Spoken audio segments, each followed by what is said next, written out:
We're going to go with this. Okay, cool. So welcome to Mom Circle. It's Sunday. It's eclipse season. Mercury is in retrograde. Well, Mercury is retrograde. I'm having a heck of a time. I don't know about you guys, but I would love to know about um, any time challenges that you're having. If you're here or if you're watching replay, just send me a chat if you're here so I can see in real time what's happening. I love to keep a finger on the pulse there. And if you're watching the replay, I'd love for you to write in the comments what kind of time management challenges you're having during this time, because it helps me to really understand where you're coming from and also be able to provide information that's going to be really helpful for you. Okay, so I'm going to go ahead and read you guys a card that I pulled. I sat for a few minutes before we got started, and I was able to just take a minute and really tune into the energy of what we needed as a collective for today in our mom circle. So what I came up with was a card called Arrow. I don't know if you can see that. Arrow. And here's what it's all about. I'll just read it quickly before we dive in. So the message is to surround yourself with positive people and experiences and environments that make you feel safe. Call on your angels, guides, and ancestors to bring you protection. Ooh, we love that. So the extended message that they have is, if you are in a situation where you feel that not everything is as clear as it seems, trust your intuition. These are energies in your current, or there are energies in your current situation that aren't fully aligned with your intentions and goals or with kindness. Follow your intuition about whom to trust and what to trust. If you could take time to retreat or to step out of the situation to assess what's going to be beneficial for you, do so. In any event, this is a time to call on energy of protection and to place yourself in a space that feels safe. Really interesting, because I pulled tarot this morning and I had this really similar card to that. And then I was listening to a podcast doing the week ahead astrology forecast. And that was going to be a big theme too, in that things aren't always as they seem. So I'm always intrigued when the same theme comes up one or two times or three times even in a day. So I don't know if that resonated with anyone, but don't take things at face value right now is basically the message for all of us. Cool. So if you've got some water or something handy, always a good idea to just dive in, have that whenever. And so what I wanted to do today is three things. First, I'm going to take you through a calendar audit. I'm going to explain to you the idea of time confetti, and then about how to eat your frog. And these are three of my very favorite time management tools. And I know that they have been helpful for a lot of my clients. So I wanted to share them in Mom Circle and be able to interact and share and hopefully answer any questions that you have while we're at it. And if you have any tips or tricks to add, please feel free. So the time or the calendar audit is the first thing I like to take my clients through, especially if we're doing like a mom time session. That's where we start. Well, we start by understanding the calendar, what's going on in your calendar, and also diving into your values and priorities and things like that. So it is certainly a lot deeper than I'm going to take you through today, but I wanted to bring you through the basics. There's also a podcast episode on the Grow Like a Mother podcast that I did on this topic. I'll link it in the notes. I don't know off the top of my head what the episode number is. But the idea of a calendar audit is to really understand where your time is actually being spent, because so many of us feel like I have no time. Sorry, guys, I'm just coming back from a trip to Mexico, and my body's still adjusting to the cold again and spring allergies. So there you go, double whammy. Calendar audit, back to it. We have to understand where our time is being spent so that we can really understand how to change that, because we all have the same 24 hours, right? We all have the same amount of time, and we all have non-negotiable priorities that we have to deal with in our day, whether it be kids, work, family member commitments, community commitments, whatever the case. We all have stuff we have to do. So how do we fit more of what we want to do in and take out less of what we don't want to do? So what I like to do is have my clients first take a look at a week. A week is a really good amount of time to be able to commit to sort of writing down what's happening in your everyday. So for a week, you go through, or you can even go through last week and just sort of remember, if you can, if you've got a good brain like that, what you did, how you spent your time, where your time was going. If you can do it hour by hour, that's fantastic. I know it can feel like a big commitment to go hour by hour throughout the day, but if you think about it, you probably already have many of those hours pegged out, right? You know when you're sleeping, you know when you're working, you know when you're commuting, you know when pickup and drop off is. You fill in those extra hours. Those are the ones we're really curious about, right? It's not the bulk, it's not the meat of the sandwich, it's like the toppings. What kind of toppings are you putting on your calendar sandwich? So we start by going through and identifying where our time is being spent. And in order to do that, you have to maybe I'll take you back. I'm trying to go in a million different directions. So first off, understanding where your time is being spent. Then you have a good idea of what's a waste of time, what you maybe are saying yes to that you don't want to be saying yes to. And I can work with you to help you start setting boundaries and understanding what's a priority for you and how to fit that in. We're going to cover some of those things today too. Um, but I want to show you some weekly planning stuff while we're talking about a calendar audit. So it's kind of the flip side as well, right? We take a look at the calendar, figure out where we've been spending our time. We sit down and we figure out then, okay, what doesn't align? Where am I spending time that I'm not interested in doing these things? And where am I wasting time? That's a big one. We have to be really realistic and identify where we're wasting our time. And then we also need to identify what we want to be spending our time on. What's a goal? What's a priority? What's something that we want to do that we're not doing? And so in order to fit that all in, you have to be able to plan your week accordingly. So I'm going to show you my calendar here. I use like a physical calendar. Move my mic. Hopefully you guys can hear me okay like that. So I just have like a physical book that I use. And I like this one in particular because it's got not only it's got the month view. As you can see, I love whiteout. But then it's also got the week view. So this is for my week coming. And then it's got space at the back for notes and stuff, but the month and the week view are super important to have separate, because what you're going to want to do as you're planning is have a calendar. You can use a digital calendar. It's all the same, however you feel most connected and how it's, I guess, whatever is most valuable for you. So you're going to take your calendar for the month. You're going to write in anything that's recurring, like all the time happening. I like to put in like even the garbage schedule, because we do like recycle versus garbage. So I like to note down that type of stuff. When my partner has his kids, which weekend, because it's every second weekend, any holidays, any birthdays. Those are the types of things, like those big picture things that you're going to want to put on your monthly calendar. Okay.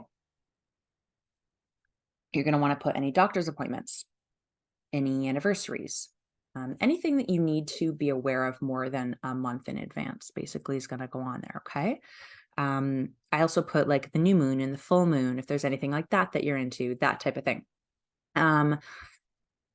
And then each week, you can choose a day. I choose Sunday, super easy, of course. Sunday's sort of the reset of the weekend, transitioning into the week. And then I go to my week calendar. And I start with a blank page. I'll show you a blank page just for like the sake of ease, right? I don't know if you can see super well, but this one gives me I write in my own dates, which I find helpful too. So on Monday, Tuesday, Wednesday, whatever. So I flip to my calendar month view and I write down anything that's in there for this week, straight into the weekly view calendar. Then I go ahead and what I do is I put in anything on my to-do list. I start with my top 3 priorities, and I schedule in 3 priorities of the week. I also have like a nice to-do list that if I get through my top 3 priorities, fantastic, I can chip away at the other things. But if I don't, it's no big deal because I've accomplished my 3 most important things for the week. I personally like to put them at the front of the week. A couple of reasons, because there's always flexibility to move them. If I don't get to them, if something comes up, you have the rest of the week to reschedule it. And also, if you do get to it, you can enjoy the rest of the week without having so many to-dos, which frees up extra space for you. Or you can get more stuff done if you have your top 3 things accomplished early. Apologies. So one thing I want to make super clear when you're doing your weekly planning is that you have space free for you, not for anybody else, not for any priority, not for anything that anyone else even needs to know about. You need to have space in your calendar every single week for you. And I want you to use a different color pen for that. I want you to use red or green or highlighted or whatever. If you're on a digital calendar, like put it in a different color block as a different category in your calendar. And if you don't have that color for you that week, oh my gosh, I'm so sorry, guys. If you don't have that color in your calendar, then it's your job to make sure that you schedule something in for yourself. And that should be something that makes you feel restful, that makes you feel joyful, that fills up your cup in some way. And so, what we're going to do is make sure that it doesn't need to be something huge. You don't need to feel like it's one other thing to schedule. It can be something small. It can be making a phone call or even sending a text to someone is important to you, or reading. If you're working on, wanting to do more reading, or maybe it's having a bath, or maybe it's like even just booking a lunch date with a friend, or just setting up the massage appointment. That can be something on your to-do list that's just for you in the beginning. And the idea is to practice putting yourself on your own calendar. It's harder than you think. But a really good visual is if you look at your weekly calendar and you don't see that color, you got to schedule something in, even if it's something small. I'll share with you a little story, I guess, about something that I'm working on. I would really like to work on strengthening my body. And I found that I had a gym membership and I tried to go quote, air quote, tried to go. And what I discovered was that it just wasn't a priority for me right now. And that's okay. Like it's something that I want, but it's not something that was high priority for me. And so I wasn't going. So I canceled the membership because that's a waste of money. And I identified like, hey, for me right now, that's not where I want to be spending my time. I have other priorities. But I found a 30-day plank challenge online. And so I decided to sign up for this plank challenge, and I'm not accountable to anyone. It's just sort of like on my own thing. I'm getting my boyfriend to do it with me. And it's just an example of starting really small, because the plank challenges are like 3 sets of 45 seconds. Like it takes less than 5 minutes to do it. But every single day I'm working towards a goal that I have, or bringing something that I value into my life in a way that's manageable. Going to the gym wasn't manageable. This is manageable. And I'm still building on that sort of momentum of putting myself in my own calendar. So it doesn't have to be a huge thing. Starting small is always, always, always gonna be the way to go. Okay. So, if you're interested to learn more about the calendar audit and the weekly planning, definitely check out that podcast. I also have, I think, a free video on YouTube about weekly planning. And if you want an in-depth audit of your own, Mom Time is the service for you. So that's new, actually. I'm really excited about it. And it's an hour that we spend together going through in-depth all of the ins and outs of where you're spending your time, what's important to you, and how we can get time back for you in your day. It's really tailored specifically for you, for your circumstances, and for the level of support you have, all of the commitments that you have taken into consideration. I have a crazy toolbox of time management tips and tricks, and they're not all for everyone. Some things are going to work better for certain people, but the idea is that I can choose from those and curate your own personal time management practice that's guaranteed to get you an hour back every single day. Every single day. So we joke, we kind of say, spend an hour with Jill and get 7 hours back in your week, which isn't actually a joke, because you are getting all that time back because of the way that you're going to be viewing time and how you're shifting your priorities and making small shifts in your schedule that are really doable, that don't feel scary, but they're giving you personally so much time because it's tailored for you. So anyways, that's Mom Time. That's super exciting. Next thing I want to share with you is called Time Confetti. And Time Confetti is so, so fun. It's an idea I heard about on, I think, the Happiness Lab podcast with Laurie Santos. And she, I don't know, I can't recall now, it's been so many years if she interviewed Ashley Williams or was just referencing her work, but Ashley Williams is credited, or at least that's who I understood it to be credited with, this idea of time confetti. And what her research showed was that we in this modern world have so much more free time than our ancestors did, let's say, of course, in the 1800s, but even in like the 1950s. You think of housewives in the 1950s, they have less modern conveniences. Excuse me. They don't have meal services that can be delivered at their door like I had tonight, that I just popped in the good food and off I went, everything's pre-cut, the recipe's there, I didn't have to grocery shop. Their washing machines, they don't have ATMs, they didn't have there's so many things. They couldn't just reply to an email, they had to write letters, so many more time consuming tasks from past generations that we have solutions for. And so therefore we have more time in our day. But the problem is we don't see this time all at once. What happens is this time is broken into small little pockets throughout the day, like confetti. So she termed it time confetti, which is so fun. And the key is to take those times, first start to be intentional about them so that you can really start to notice them, because they can just pass by. 5 minutes can pass by like that. You don't notice that you had it, right? But if you start to notice them, these little, when you're arriving 5 minutes early to pick up the kids from school, or you're waiting in line somewhere, or on your commute to work, whatever it is, wherever you have these little pockets of time, you're going to create a list on your phone. And I just have it in my notes section, time confetti list of things that you can do that are going to either move you towards goal, or little reminders to help you reset throughout the day, bring your energy back, fill your cup up in some way. It can be things like look at a cat video on YouTube if you're into like cute cat videos. I have like deep belly breaths on my list. Text a friend or send a little voice note. That can always be a really nice way to cheer somebody up or like brighten their day. And it brightens my day up too. I love that. I carry a book around, and I always sort of have a couple pages at a time. Off I go, and I can just read for 5 minutes if I have that. Put on your favorite song, like it could be anything. Give yourself a foot massage, whatever. Do your Kegels. Who knows? You need to have a list of things that you can do just for you when you have 5 or 10 extra minutes. So that's time confetti. I really, really love that. Now, the other thing that I've got for you today is the concept of eating your frog. And this is one of the things that people remember most. And I didn't make it up. Brian Tracy made it up. He's a productivity consultant. And I loved this story. Is sort of based on the story that if you were asked the first thing in your day to eat a frog, it's disgusting. You don't want to do it. That's not the thing that you want to do first in your day. So you leave it there looking like, if you're at work or whatever, eat this frog. Nope, not going to do that. I'm going to wait as long as I can to eat that frog because that's disgusting.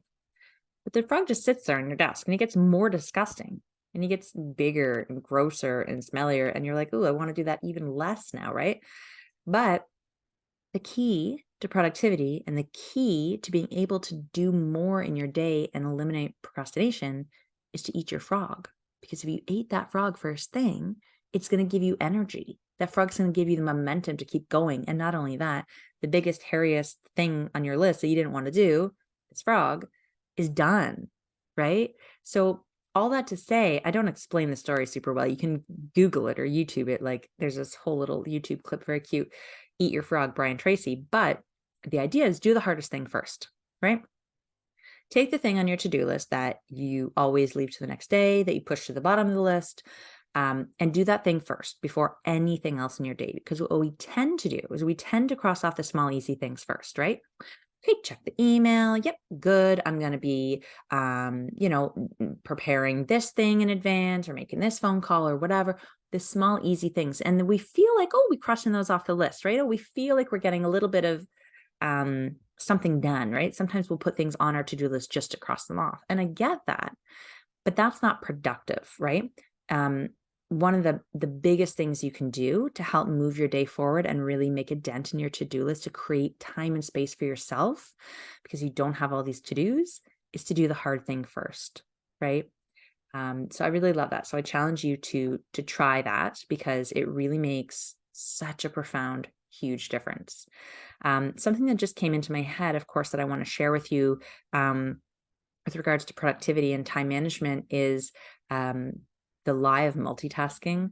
I'm sure we've all heard like I'm a great multitasker. I can multitask so well. It's like one of those things that we would say on our job interviews, like, oh, it's a pro, it's a plus. No, it's BS. Multitasking is like the thief of time management. You basically take so much time and energy switching from one thought to the next and changing gears from one project to another. And I'm speaking sort of in like work terms, but it can be at home too. Like if you're switching from, um, you know, I don't know, meal prep to laundry, or from, um, yes, it's the end of a long day. My brain is not fully there, but you get the idea. If you're multitasking, trying to do more than one thing at once, you're not giving your full attention to any one thing. It takes way longer to do that one thing, and you're doing many things at the same time. So you've got many different layers in your brain taking up space of things that you're like half working on, and none of them are getting done quickly. So you may be feeling like you're working on a lot of things, and you are, but none of them are getting done, and none of them are getting done with your full focus. So a much better approach to time management is to simply focus on one thing and get it done, and then move on to the next thing. And if you can work uninterrupted or do something uninterrupted, you're going to save yourself so much, um, in terms of lost time. It's way more efficient, of course, and we all know that. But like, turn off your distractions, put your phone in another room, or put it on silent mode, or try not to get up out of the chair, or not have that special coffee until after you've completed the task. And that's a really good way, to look at things, is temptation bundling. You can do the thing that you want. Let's say you want to start working out like me. Okay. But you also really want to spend time listening to astrology podcasts, because that's what you're into right now. Can you tell this is like a personal reference, right? Well, maybe you're not allowed to listen to astrology podcasts unless you're on a treadmill, right? So we're bundling the thing that you have to do with the thing you want to do. That's called temptation bundling. And so you can kind of do two things at once, which is also one of my very favorite things about time management. Tony Robbins calls it net time, NET, no extra time. Things that you can do while you're doing something else that don't actually add time to your day, which is always a plus and a wonderful thing. For example, like, I meditate in the shower, or you can listen to an audiobook on when you're walking your dog, or there's a million things that you can do that are, net time that you can work in. And so you can do your plank challenge while you're watching TV, so many things, so many things. So I love that one. All these new, I didn't plan to get into like nitty gritties on, time management and productivity, like tips and tricks. I was just going to go over the broad stroke stuff, but I'm so inspired now. I'm on a roll. Habit stacking is another really great way, to be able to bring new things into your life that you want to stick with, but without taking too much extra time. So that's like bringing something in that's attached to something you're already doing, that a routine you already have, right? So if you want to, sticking with the working out theme, because apparently that's in my mind today, we're going to be, doing 10 push-ups right before our morning coffee. Every time we want to have coffee, we do the push-ups before or after, or maybe it's brushing your teeth, right? Or maybe it's, as soon as you walk through the front door, 10 crunches or whatever. It's every day at the same time, attached to a habit you already have, something that you're consistently doing throughout your day anyways. Okay. Yeah, so much fun. There's so many time management tips and tricks that just they floor me. There's so many different things. I would love to hear your comments in the comment section, to know what you struggle with. Give me a little bit of context, and I will be able to shoot you back some really cool ideas for time management for you specifically. Like I said, if you're into the idea of really curating, and having your own toolbox of time management tips that aren't generic, they're not going to be things you can just Google and try, and you're looking for a little bit more accountability on how to get control of your calendar, set up a chat. We'll do a mom time and we'll get that organized for you. It's an hour. It's like so, I say it's so easy because for me, it's easy to be able to identify what small tweaks you can make, but you can't see it for yourself because A, you haven't done 5 years of research into time management, and B, you're so thick in it right now, right? You're so in it and you can't see what's going to make a big difference for you because everything feels hard. And I get that. And so sometimes it's nice just to have someone be able to take a look at the situation and say, like, okay, here's where the missing link is, right? That's why I think coaches are so wonderful, because it's so great to have someone who doesn't necessarily know you, but takes the time to understand the situation and the particular thing you're looking for help on and give you advice on how to make that small breakthrough. And the other wonderful thing is, as you're going through it and you're able to talk your situation and you're giving all of the backstory and the information to this person, whether it's me or a different coach or whatever, therapist, whoever, um, that person often will give you just enough space to be able to figure it out for yourself, which is super cool. So that's a really great function of coaches. In general, that's why we're here. That's what we're here for, to share our knowledge and to help you figure it out. Because if you figure it out on your own, you're really gonna stick with it a lot more. It has to be personal, right? Anyways, tangent. So that's it for tonight. I think everyone was maybe actually needed this a lot more than they thought, because I haven't had too many people online live tonight. So you guys need this time management workshop more than you expected. I was hoping excuse me, I was hoping to have a little dialogue and be able to really dive in and help some people live here on Mom Circle, but that is not the case for tonight, and that is a-okay. So I bid you adieu. I'm going to pack some more boxes and have a cup of tea or maybe a glass of wine, because I have created some time for myself by really putting in effort early today. My eat your frog moment was getting out super early and packing up an entire household and moving in with my boyfriend, and we packed up his entire house this morning. Um, I was able to also record a podcast while I was there, hotspotting, not missing a beat, just working it right in. And that's the type of thing that um, allows me to take time at the end of the day and have a glass of wine, because I got everything done during the day that I wanted. So anyways, I hope this was helpful. I hope it was inspiring for you. And if you want to learn more about time management, I've got several podcasts about time management specifically. If you want to know about calendar audits or weekly planning, check those ones out as well. And yeah, let me know what your biggest challenges are, or if you have time management tips. I would love to hear them, because I am on this learning journey with you.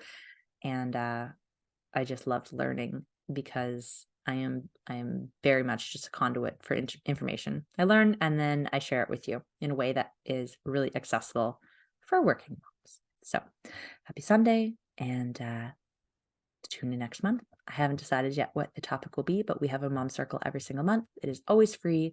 And as long as our moms here on the call, we have the opportunity to sit in community and really just be with each other, drop in, and have some space and learn a thing or two while we're at it. So anyways, as always, thank you for being here. Thank you for watching, and I will catch you next month.